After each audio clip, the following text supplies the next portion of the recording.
So thank you, Richard, for giving us a highlight of some of the new innovative tools in our future.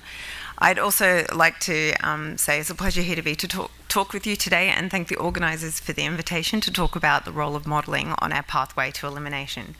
So I'm Professor Melissa Penny. I'm an infectious disease modeller based at the Kids Research Institute Australia, and I've had the privilege to work with many of you over the last 20 years on our pathway to malaria elimination. So the question for us is, now we have these innovative tools that were highlighted, they're in development. There's still a key question if they get to market and they go through regulatory and approval. How are we going to use these tools alongside our existing ones or to replace our existing ones to get to elimination? And we really want to move beyond just slow burden reduction. We want to accelerate that and get to very, very low burden, where we can move to detecting the last case and case surveillance and eliminate the parasite. And there are still many unknowns. With these tools still in development, how might they be used? What are the best combinations? There are many use cases to deploy them and many different strategies that we could imagine over time as we roll them out, how we're going to really get down to zero parasites. And this is where the role of modelling and simulation can come in, because it can help us think through these different strategies, both at early development and even at later development, how best to deploy them for bigger impact and to be cost effective. And so ultimately it allows us, it's a very valuable tool to help us get to this pathway of elimination while supporting strong health systems to deploy them. So ultimately the aim of modelling is to explore different scenarios, and we would hope that we were in a position where we have these new tools developed and then we're looking at just the strategies of how best to get them out here. And here I'm showing some examples from modelling that has been conducted with the Gates Foundation and my team, the Global Disease Modelling team at the Kids Research Institute, on different scenarios or different plans of how these tools might be combined while rolling off other tools to get down to zero. These are just exemplar plans here, plans A through to C. I'm not going to tell you what products were in there because they're explorative, but it's really to see what chance might we have to get to elimination. And key to all of these strategies, we're targeting the transmission cycle from vectors all the way through to the last parasite. And so modelling can help us have this evidence-based discussion. But what type of modelling do we need? We need modelling that allows us to capture the entire transmission cycle with sufficient detail to also input these new products that we've just discussed, that Richard discussed. So this means capturing enough detail within the human host, including parasite dynamics and immunity. We need to capture the mosquito, the environment, the system around, and the transmission cycle in a dynamic way that if we intervene on any of these aspects, that we understand the ongoing transmission or the reduction. Of course, we need the health system, how to deploy them, the caveats on restrictions in deploying new interventions, but also the system for seeking treatment, but also having case-based surveillance when we get down to those last cases.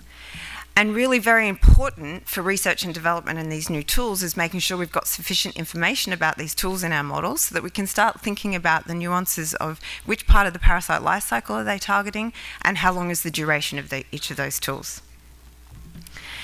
But let's just take a step back, and coming back to what Tim introduced, what are we trying to do with elimination? We are really trying to tackle the malaria life cycle, the vector and the parasite at all different parts at all parts. We can't have a parasite existing if we're aiming for elimination. So one thing that COVID also brought us was not a general understanding of the effective reproductive number, but also about the Swiss cheese, about layering our prevention. And here we have a graphic that shows we're going to have to tackle this on many different parts. We will have to plug some of these gaps. And so coming to what Tim was talking about, we really are aiming for protection for all. We want to close the holes in this Swiss cheese model. We want to eliminate the parasite reservoir, and we want new medicines that can break that transmission cycle if we consider the parasite life cycle. It's also important to remember some transformative tools may actually put a massive block of cheese with a tiny hole and we can get rid of our existing ones. But at the time when we don't have these transformative tools, we really do need to aim for intentional layering of our existing tools with our new tools. And we really need to ensure that we combine them to get to elimination. So how can modelling support? I'm going to give you a little bit of a quick flavour of how modelling is supporting us along this pathway to elimination with a focus on the research and development side. So first, it can help us explore combinations of existing but new tools as well that allow us to tackle different parasite life cycles to get towards elimination. To identify use cases that are going to have bigger impact than using a single tool alone. To identify who needs more protection, and also importantly tackling the infectious reservoir, and the consequence of tackling the infectious reservoir, how much closer will it get us to elimination? And then also how it's being used today to support research and development decisions at this point, and also to think about preferred product characteristics. So we have some tools that are still in preclinical or early clinical development, and modelling is helping support thinking through characteristics that will achieve bigger impact. And ultimately, we can also combine this with economic modelling to think about the costs of deploying these tools, but we can also do this very early on in research and development. And then altogether, this brings us to scenario analysis, like I just showed, bringing in together all of these understandings into thinking about rolling out the tools in reality across sub-Saharan Africa. So the first example that I'm showing here is just illustrative that we can get more bang for our buck if we combine tools that target different parts of the parasite life cycle. This isn't new. We've already seen it with SMC and RTSS and SMC with R21. We already know that we get a larger reduction in clinical cases in children under 5 that get both of these products. One of them has a long tail prevention, the other is clearing infections during that SMC time. We also know that with a longer duration product, maybe R21 is going to do that we have this longer duration, that we can have that tail of protection, that even when children roll off the SMC at 5 years, that tail of prevention also allows us to have continued protection when they roll off SMC. So this is, in reality, we already know this is true. But what we also know that if we combine a long-acting blood stage prevention, so this could be a long-acting injectable, if we include that long-acting blood stage, we also have a bigger impact on severe disease. So on the pathway to elimination, it's not just about the last infection, it's also protecting our vulnerable children and decreasing severe risk.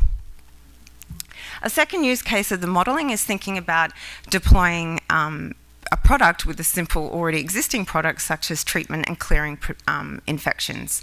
So this is an example of deploying a CSP vaccine with and without a drug, and seeing the dramatic impact we can have of clearing the infections while also providing a long-acting prevention with the CSP-based vaccine. And here, this is just illustrative examples. I'm not saying this is the future, but it is just showing the additional impact of clearing the parasite while providing prevention can have on elimination. This is mass campaign, not targeting all of the individuals. And you really, in some settings, you can really accelerate to zero, where you can come with case-based surveillance where you could maintain that elimination. When you've got a higher force of infection, maybe we need higher coverage on that second plot to really get to zero. But the act of clearing infections with the CSP vaccine has a much larger impact and allowing you to come in with an additional intervention.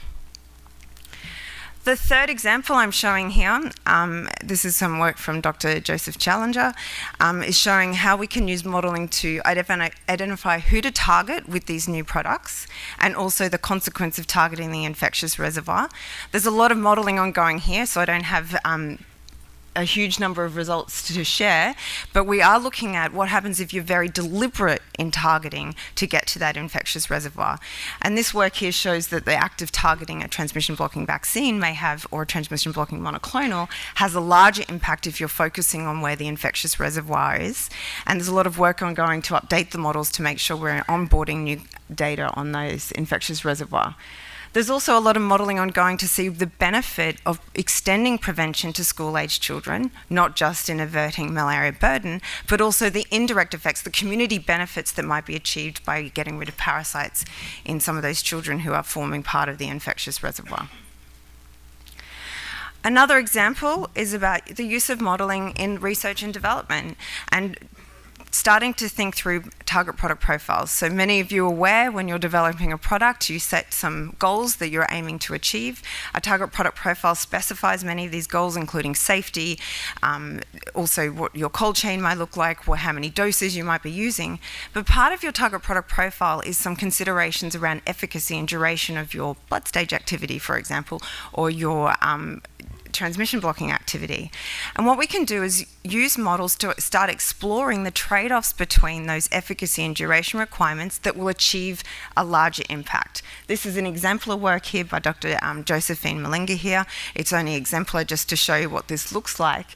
And it means for working with partners, we define potential use cases of how you might use this product, and then we can see what efficacy and duration requirements will reach the goal you're setting. Maybe your goal is a 90% reduction in prevalence, which was this goal here for a particular use case of deploying to children. And you can then see what requirements of efficacy and duration you might need, but also the trade-offs. Perhaps you don't get high efficacy, but you get long duration, or maybe you get very, very high efficacy and you've got a trade-off that you can accept on duration. These trade-offs change depending on how you use the product. So it's analysis that needs to be done with partners and updated as clinical trial data comes on board. And finally, we can also incorporate some economics. This here, I think I'll leave Justice to talk more about the economic considerations at deployment. This is about cost considerations early on in development. This is an exemplar work as well by Dr. Terry Masseray, where we worked with partners to consider cost considerations for monoclonal antibodies. The idea here was to look at where might you be able to consider a slightly higher cost of a monoclonal compared to SMC because the impact is bigger. This is not cost of goods. This is including the economic considerations because also the opportunity cost that comes with the 4 cycles, for example, of SMC. This is only one example here of very efficient SMC. If you have very inefficient SMC and you struggle to reach your children with your doses, you get a different cost consideration where your monoclonal might be even more cost efficient. What we're showing here in blue is where you can tolerate a slightly higher economic cost, this is not just cost of goods, of a monoclonal versus efficacy and duration of that product, where you would be just as efficient of SMC, taking into account the impact that you might achieve. But it's explorative, and it must be guided with discussions about how we might use it versus where are the opportunities where we can save lives where we may not be getting SMC out. And I would just like to end there with some concluding remarks. I think following the Red Queen that Tim brought up, we're really in a space where we can't afford not to continue our innovation and really get these products to elimination and deployed for elimination. Modelling helps us think through those use cases, the preferred product characteristics, different deployment and combinations of these tools that will target different parasite life cycles and also the vector together to get us down to 0. And that also means pulling all of these examples that I showed allows us really then also to get to a point where we can do scenario analysis that ultimately allows us to think about the best way to roll them out for elimination across Africa. And so alongside the vector control tools, tackling the infectious reservoir and these different parasite stages will improve our chances of elimination. But the cost of doing nothing means that we're accepting high burden, but also continued cost of rolling out tools that aren't achieving elimination. So let's move faster and also reduce our costs to get to elimination. So thank you very much.